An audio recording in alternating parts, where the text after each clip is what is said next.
Good morning and welcome to the Friday version of the Scoreboard Morning Report.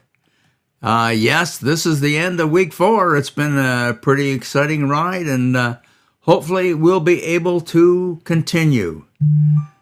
I guess maybe we want to get right at this. So if we were to do this, here we go. We're taking a look at the transactions. Oh, and this is the cameo effect that I wanted to include. I've skipped a couple of the transactions near the top. The big one was the Washington Capitals, Minnesota Wild, and the Boston Bruins. So that's the big news in that transactions. You can see traded defenseman Capitals Dmitry Orlov to Minnesota, exchange for the rights to Andrei Svechnikov. And then they traded forward Garnet Hathaway and the rights to Svechnikov to the Bruins in exchange for the Bruins' first-round pick in the 2023 draft, a third-round pick in the 24 draft, and a second-round pick in the 25 draft. So it's been was a pretty exciting day yesterday, and I did remember to put this cameo up. Okay, back to the more traditional screens here. NHL scores from last night. Excuse me, I do have a bit of a cold today. Anaheim over Washington 4-2. Buffalo Sabres, thank you Harper Cody and the Buffalo Sabres. 6-5 OT win over Tampa Bay, who are getting awful close to the Leafs. Edmonton 7, Pittsburgh 2, Los Angeles 3, New Jersey Devils 4 in OT. Minnesota 2, Columbus 0, Detroit.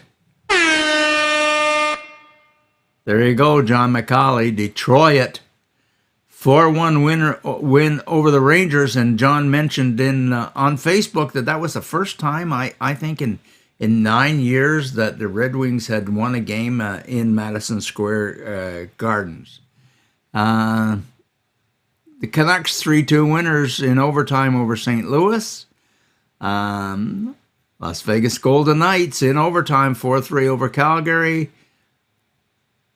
Boston squeaks out a win over Seattle 6-5, and it was Nashville 6 over San Jose 2. Big night in the NHL tonight, Friday, February 24th. Buffalo Sabres, staying down in the state of Florida, are playing the Panthers. Minnesota is in Toronto. Montreal is at Philadelphia. Ottawa, they're visiting Carolina.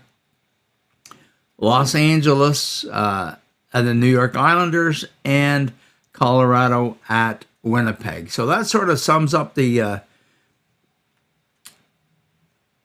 NHL. Just maybe want to take a look here at the standings in the Atlantic Division. Look at this.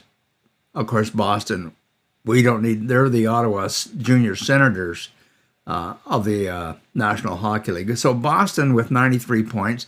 Then the Leafs are in second with 78, but look who's right behind them with 76 points, Tampa Bay, and they have a game in hand.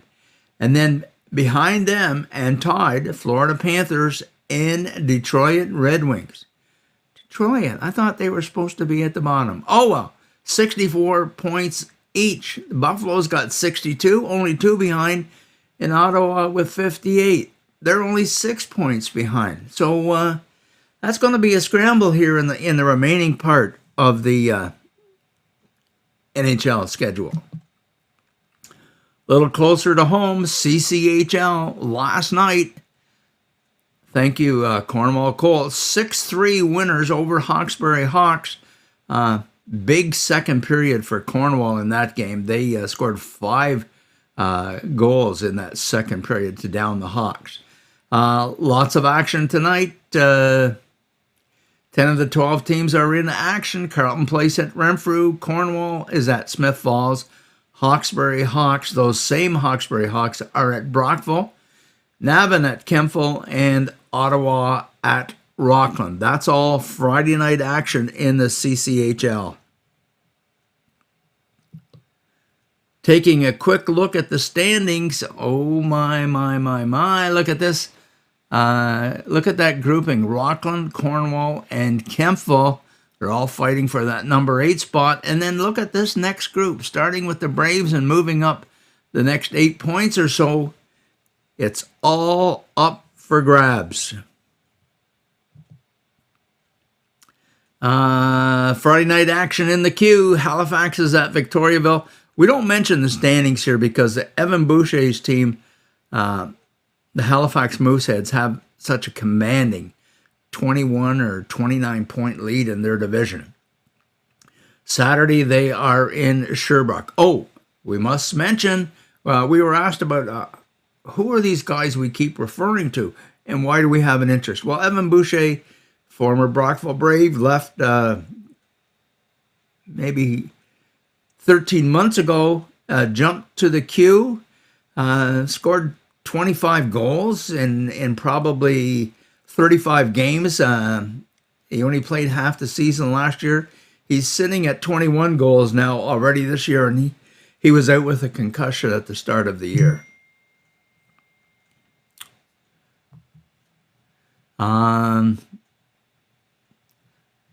Jumping to the OJ, Oakville Blades, Gavin McCarthy between the pipes for the 4-3 win over Brantford. And Gavin had 23 saves in that win over Brantford. Our interest in Gavin, of course. I was going to say a Brockville boy, but really he probably lives closer to Athens. His dad, Brian McCarthy, is captain on the Brockville Fire Department. We won't mention that. He's Brandon's captain there.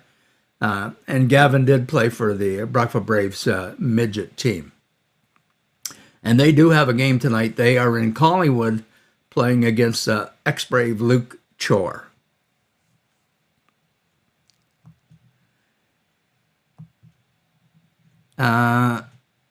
OHL, last night, Peterborough Pete's on a roll. I think this is 3 wins in a row. 6-2 winners over Windsor. Our guy, Gavin White, did not score a goal. Of course, Gavin's a defenseman. Our interest in him, excuse me. Gavin is Stevie White's son, Wally White's grandson from Brockville.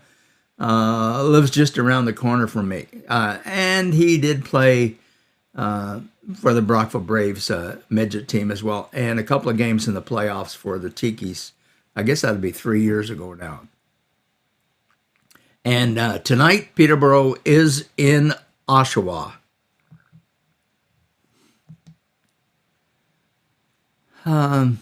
Taking a look out on the West Coast, why are we interested in Ryan Gillespie for the Salmon Arm Silverbacks? And well, Ryan played 2 years for the Braves. He's the commit to Clarkson University. He was in the NHL draft 2 years ago.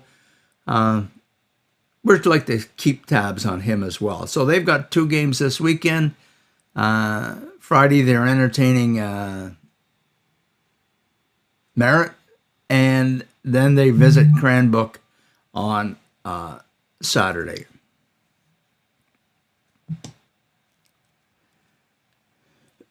Excuse me again. Let's take a look at our other NCAA guy. That's Simon Mack. Simon, 2 years with the Brockville Braves, 1 year in the USHL. Penn State is hosting University of Wisconsin twice this weekend, Friday night at 7, that's the night, and 5 o'clock tomorrow afternoon. So I guess that's our wrap-up. We've covered Ryan Gillespie, Gavin McCarthy, Simon Mack, We didn't mention Cody Mons. Cody plays for Providence. They don't have any games this weekend. Cody, another Brockville boy, used to live just a couple of blocks north of me, but his parents have now moved a little further west of Brockville, but still near and dear to our heart, Cody Mons. So I guess that's it for today. We did get to use the horn. And we did get to use our cameo. So we've done our due diligence. See